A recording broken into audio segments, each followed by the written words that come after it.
ஓம் சாய்ராம். என் அன்பு குழந்தையே, உனக்கான கடைசி வாய்ப்பு இது. ஆம் செல்லமே, இது சாயப்பாவின் உத்தரவு கூட. உன் சாயப்பா சொல்வதை ஒரு 6 நிமிடம் மட்டும் கேள். நான் ஒன்று சொல்லட்டுமா? நீ எதையெல்லாம் வைத்திருந்தாயோ அதையெல்லாம் இழந்து தவித்துக் கொண்டிருக்கிறாய்.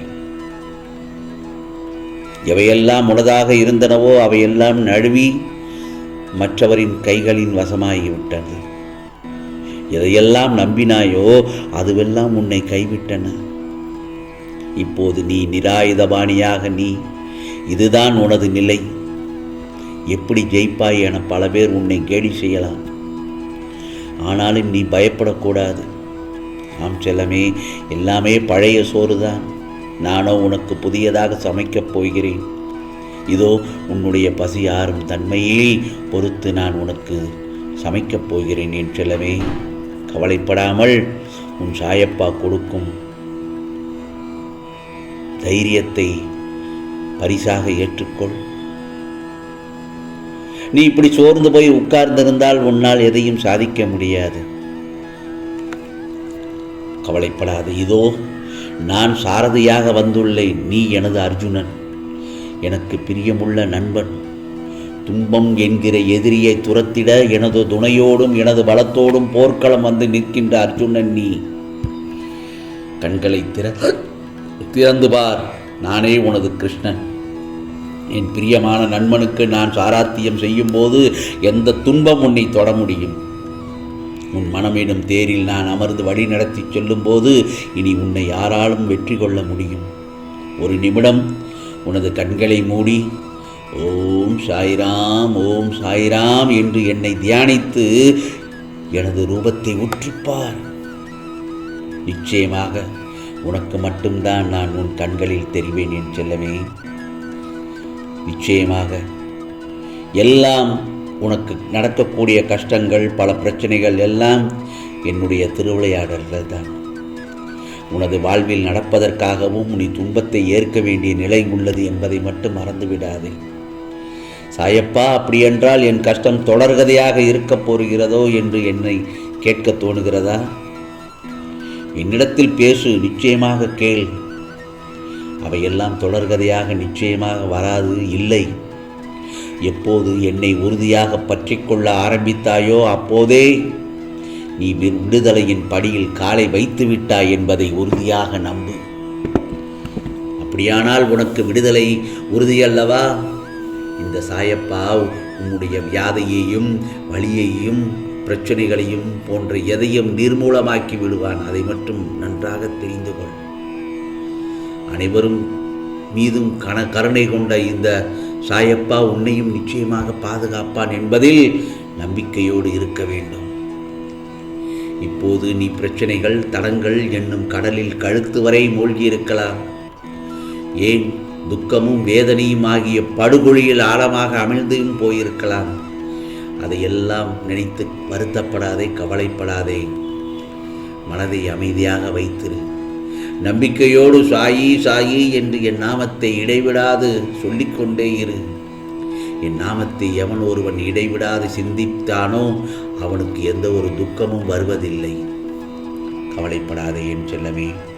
உனது பிரச்சனைகள் என்னவானால் என்ன? நீ அனைத்தையும் கடந்து போகத்தான் பிறந்திருக்கிறாய்.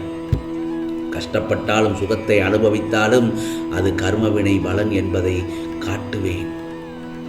எதை பற்றியும் கவலைப்பட மாட்டேன் என்பதை தீர்மானமாக வைத்துக்கொள். இனி எப்படி இருக்கப் போகிறாய் என்பதை பற்றி சிந்தனை செய்.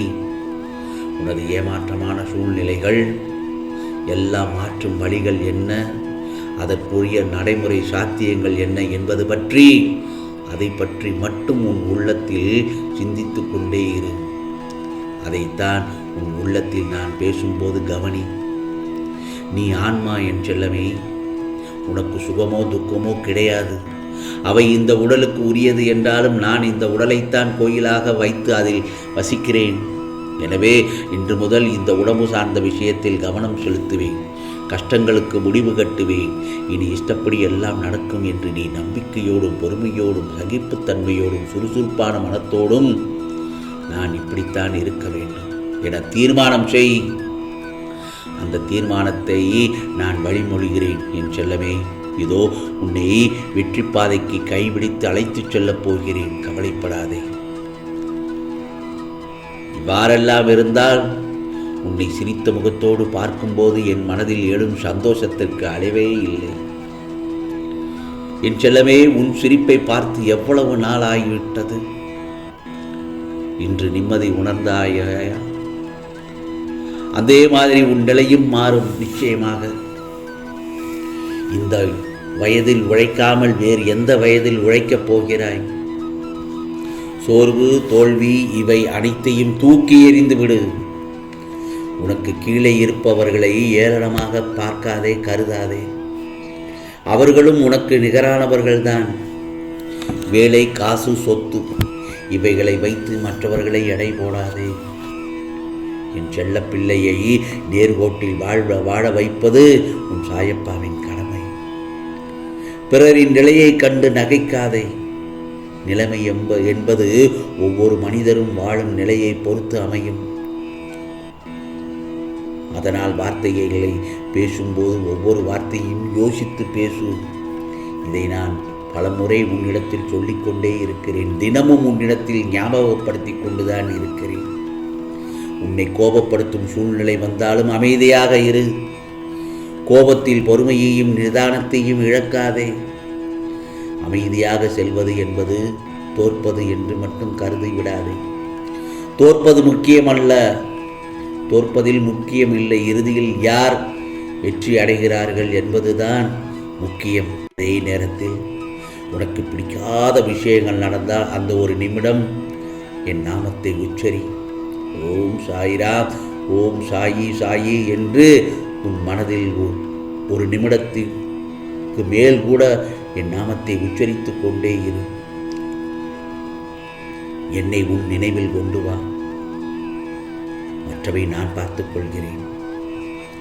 ஆகவே நிதானமாக பேசி எல்லோரிடத்திலும் இனிமேல் என் நாவில் தோன்றும் சொற்களின் பேர் அருளை பெறுவாய். நீ எதற்கும் பயப்படாதே, கலங்காதே. உன்னில் நிச்சயம் வெற்றி என்ற தீபத்தை உன் சாயப்பா நான் ஏற்றுவேன். கவலைப்படாதே என் செல்லமே. என்னுடைய அருள் என்றும் உனக்கு நிச்சயமாக உண்டு. உனக்கு பொறுமை, நம்பிக்கை எல்லாம் தாரக மந்திரமாக வைத்துக்கொண்டு உன் வாழ்க்கையை வழிநடத்து. சாதாரண சூழ்நிலையில் நிச்சயமாக என்னை உணர முடியாது. விதிவசத்தால் உனக்கு நிகழும் சூழ்நிலை எல்லாம் உனக்கு கசப்பான மருந்தாய் உட்கொள்ள வைக்கிறது.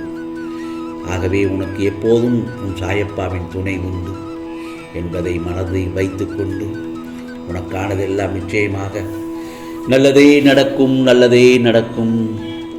ஓம் சாய்ராம், ஓம் சாய்ராம். ராம்ஜி அருள் கிடைக்கட்டும்.